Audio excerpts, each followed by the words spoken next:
fishing, the weather is fine. All you need is a gospel hook, sinker and line. You don't even need no bait, God's word will supply. Just throw out the line, let Jesus draw them nigh. Fishers, fishers, fishers of men, that's what God's called us to do. Fishers, fishers, fishers of men, I'm going fishing, how about you?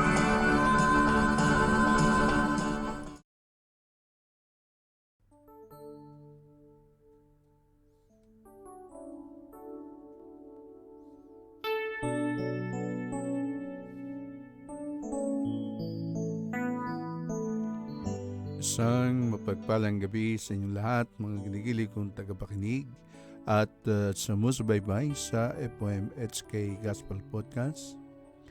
Sinasabi na ang ugali ay ang kabuuan ng isang tao.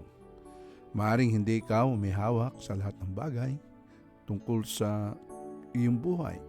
Subalit ikaw pa rin, kapatid kong minamahal, ang may kontrol ng iyong mga pagkilos at paggalaw maging sa iyong pananalita.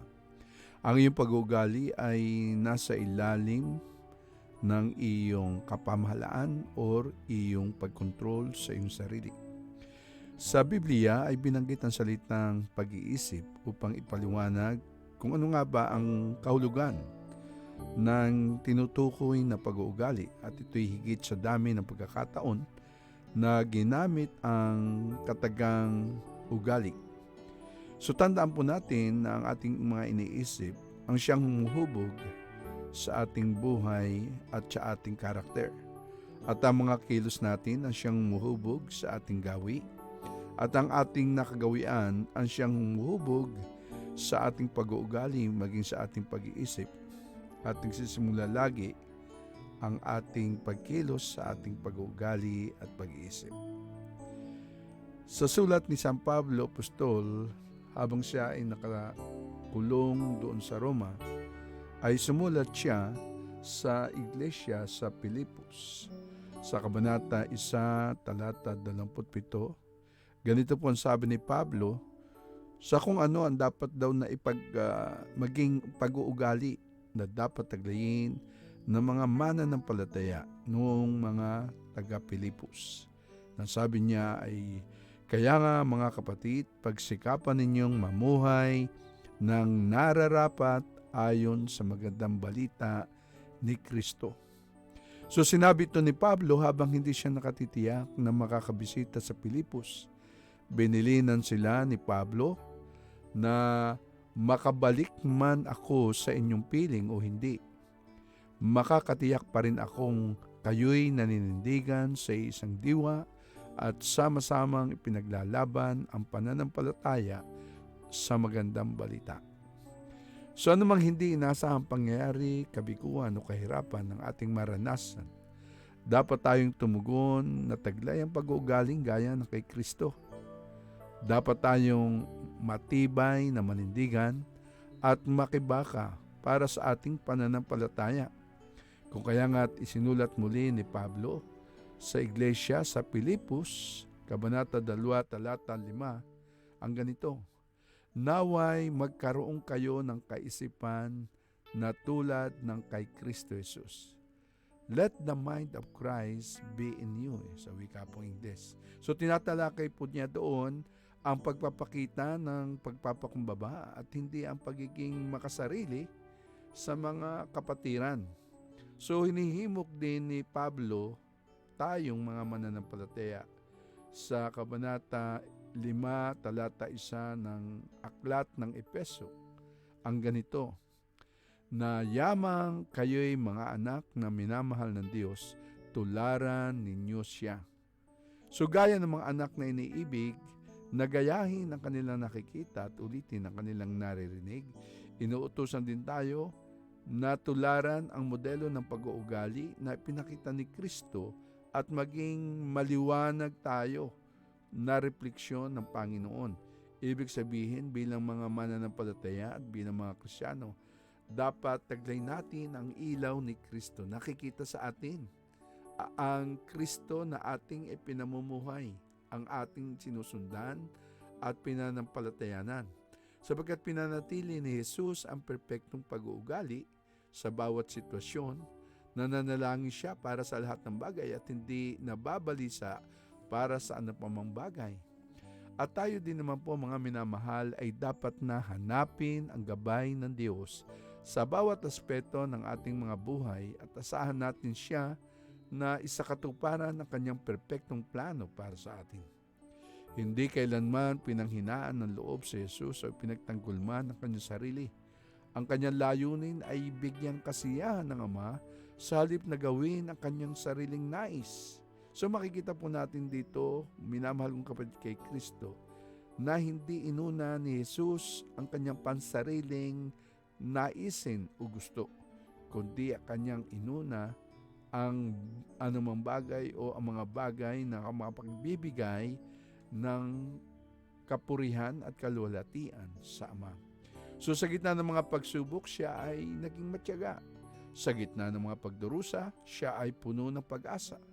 Sa gitna ng mga pagpapala, siya ay mapagpakumbaba na kahit na sa gitna ng panlalait, pang-aabuso at paglaban ng tao. Kung kaya nga sinulat na Apostol Pedro sa kabanata sa unang sulat niya sa 1 Peter chapter 2 verse 23 ang ganito: hindi siya gumanti ng insulto. Nang siya'y pahirapan, hindi siya nagbanta. Sa halip ipinaubayan niya ang lahat sa Diyos na makatarungan kung humatol. Nung isulat po ni Pablo na ang ating pag-uugali ay dapat na maging katulad ng kay Kristo Jesus, binuod po niya sa 2 nakaraang talata kung ano nga ba ang pag-uugaling yon. Ito nga po ay pagpapaubaya, pagpapakumbaba at paglilingkod. Kaya nga, ang sabi po niya sa kanyang sulat sa mga taga-Pilipos, kabanata 2, talata 3 hanggang 4 ay ganito: huwag kayong gumawa ng anuman dahil sa pansariling layunin o pagyayabang, sa halip bilang tanda ng pagpapakumbaba, ituring niyong higit ang iba kaysa sa inyong mga sarili. Pagmalasakitan ninyo ang kapakanan ng iba at hindi lamang ang sa inyong sarili. Sinasabi niya sa Pilipos chapter 2 verse 3-4. So ibig po sabihin sa ibang salita, dapat na nasasalamin sa pag-uugali, kapatid kong minamahal. Dapat daw nasasalamin sa pag-uugali ng isang Kristiyano ang pagtutuon ng pansin sa mga pangangailangan at interes ng iba. Walang duda na hindi ito nararanasan natin ng natural. Nang dumating si Jesus sa mundo ay tinatag niya ang isang bagong pag-uugali sa ating pakipagrelasyon sa iba. Isang araw na nagtatalo-talo ang mga alagad kung sino sa kanila ang pinakadakila sa kanyang kaharian, sinabi ni Jesus, alam ninyo ang mga pinuno ng mga hintil ay tinataas ang kanilang sarili bilang mga Panginoon sa kanila. At ang kagustuhan ng mga nasa kapangyarihan ang siyang nasusunod. Hindi ganyan ang dapat umiiral sa inyo. Sa halip kung nais ninyong maging dakila, dapat kayong maging lingkod sa iba, at kung sino man sa inyo ang nagnanais maging una, ay dapat munang maging alipin ninyo. Sabagat maging ang anak ng tao ay naparito hindi upang paglingkuran, kundi upang maglingkod at ialay ang kanyang buhay sa ikatutubos ng marami. Kapatid kong minamahal, itinuturo sa atin ni Jesus na kung abala tayo para sa ating mga pansariling kapakanan o mga mitiin sa buhay, ay nagiging dahilan yun ng mga sigalot, mga pag-aaway, hindi pagkakasundo, at iba pang problema sa ating mga kakilala o nakakasalamuha, lalo na sa loob ng ating mga bahay panambahan. So sa halip ay nais po ng Diyos na magkaroon tayo ng pag-uugali na seryosong magmamalasakit sa kapakanan ng ating kapwa. So marami pang binanggit si Pablo tungkol sa pag-uugaling gaya ng kay Kristo sa kanyang sulat sa mga taga-Epeso. Na katulad ng sabi niya sa Epeso kabanata 4 talata 22 hanggang 24, iwan na ninyo ang dating pamumuhay. Hubarin na ninyo ang inyong dating pagkatao na nasisira dahil sa masasamang pagnanasa. Magbago na kayo ng diwa at pag-iisip, at ang dapat ninyong isuot ay ang bagong pagkatao na nilikhang kalarawan ng Diyos at nahayag sa matuwid at banal na pamumuhay ayon sa katotohanan. Maraming reliyon sa kasalukuyan ang kabilang ang mga filosofiya na ibang katuruan o ibang pananampalataya o doktrina ang nagsusulong ng lumang kasinungalingan na tayo ay mga Diyos daw at maaaring maging Diyos. Ngunit ang katotohanan, kapatid kong minamahal, ay hindi tayo kailanman magiging mga Diyos o magiging isang Diyos-Diyosan. Ang lumang kasinungalingan ni Satanas ay ang pangako kina Adan at Eva na kung susundin nila ang kanyang payo, ay sila'y magiging mga Diyos, at yun po ay makikita po natin sa Genesis chapter 3 verse 5 na noong dayain ni Satanas si Adan at si Eva upang sila'y tuksuhin at kanilang kainin ang bawal na pinagbubunga, at sinabi ni Satanas na sila'y pag ginawa nila yun, yung pagkain doon sa pinagbabawal na bunga ng punong kahoy, sila'y magiging Diyos. At hindi po pwedeng mangyari yun, kapatid kong minamahal. Sinungaling si Satanas, at yun ay kanyang ikangay pangdaraya maging sa kapanahunan ito sa mga lingkod mismo ng Diyos upang tayo ay higitan natin ng Diyos, na tayo maging suwail sa Diyos, at bunga noon ay tayo ay mapapahamak at tayo'y hindi kalulugdan ng Diyos, at sapagkat tayo ay sumuway sa Diyos. Kung kaya nga kailangan po nating i-discern mabuti o ating tingnan mabuti o pakinggan nating mabuti ang mga tinig na ating naririnig, lalo na ang pandaraya ng kaaway. So sa tuwing sinisikap po nating baguhin ang mga pangyayari, ang ating hinaharap, ang mga tao sa ating paligid, ipinapakita lamang natin na gusto nating maging mga Diyos. Tandaan po natin, kapatid kong minamahal, hindi po natin kayang baguhin ang mga tao sa ating paligid. Bagay ang iyong mga kamag-anak, kung mga mahal sa buhay, kung sila man ay iyong inilalapit sa Diyos, ay hayaan mong ang Diyos o ang banal na Espiritu ang silang kumilos sa kanilang mga buhay upang sila'y mabago. Hindi tayo ang magbabago sa kanila. Kaya nga po, hindi tayo dapat naiinip, sabagat pagkatapos nating mabahaginan ng salita ng Diyos ang mga mahal natin sa buhay, at maging ang mga taong ating nilalapitan o na-evangelize, at kapag naisama natin sa church, at kung nakikita mong ganun pa rin ang pag-uugali, ay huwag kang magtaka, kapag kami minamahal.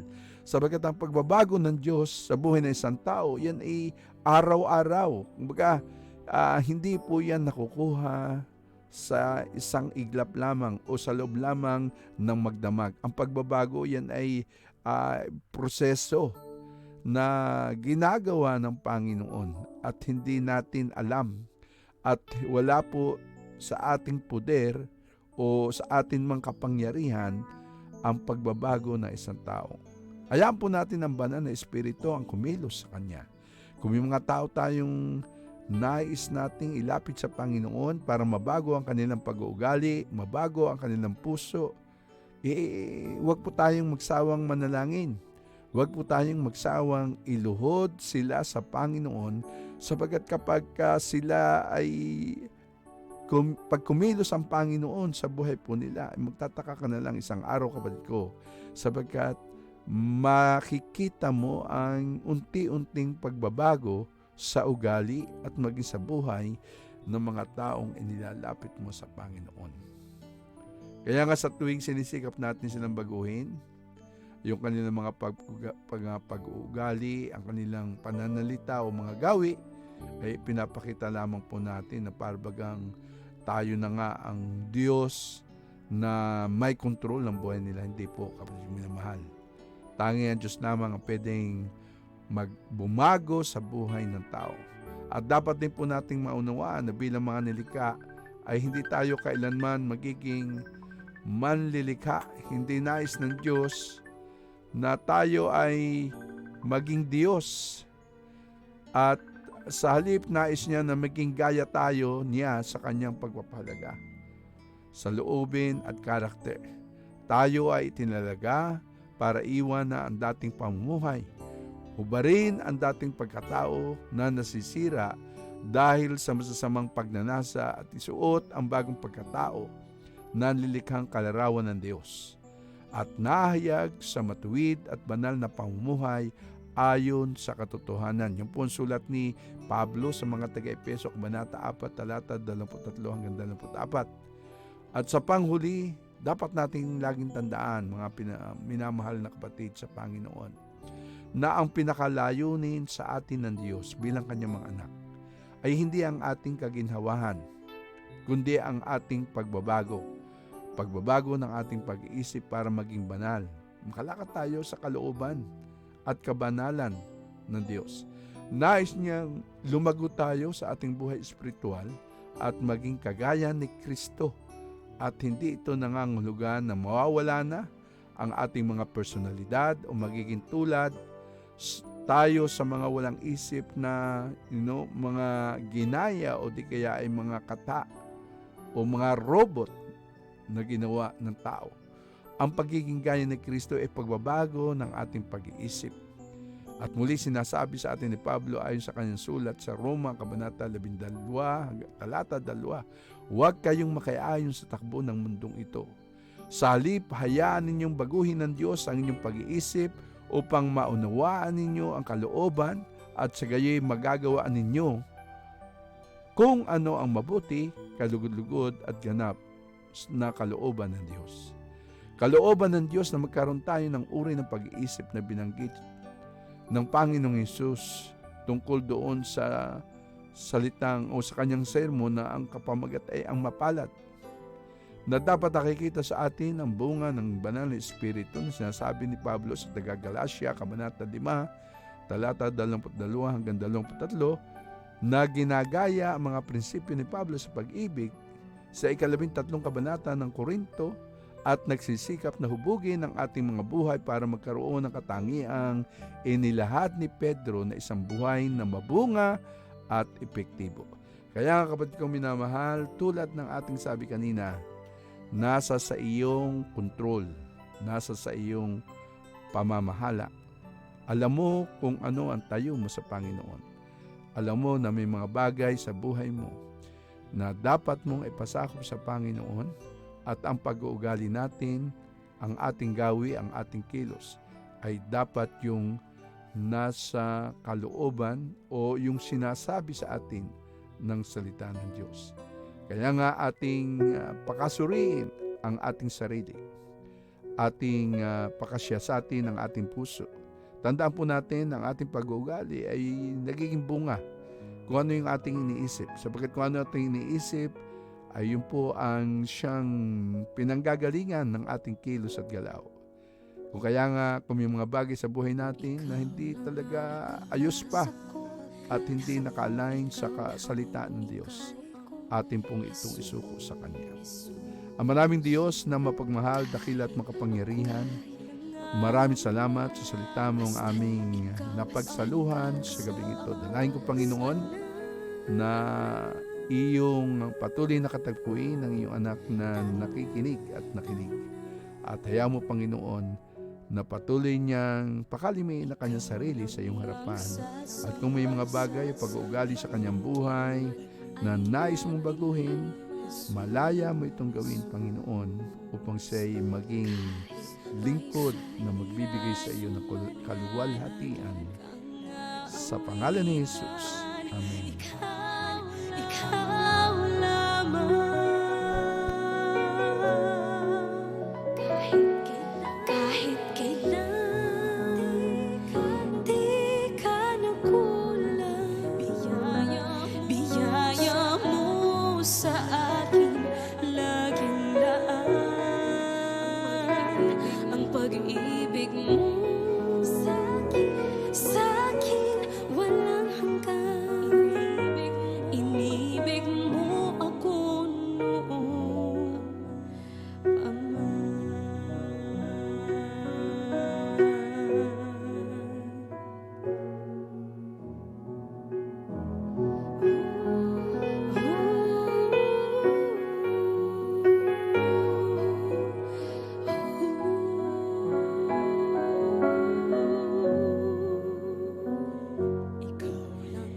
Kulang ang sasambahin, paligid man ay magdilim. Jesus, kahit may suliranin man, lagi kang aawitan. Ikaw lamang, kahit kailan di ka nagkulang. Biyaya mo sa akin laging laan. Ang pag-ibig mo sa akin walang hanggan. Inibig mo ako noon pa man. Panginoon, dakila ka tapat sa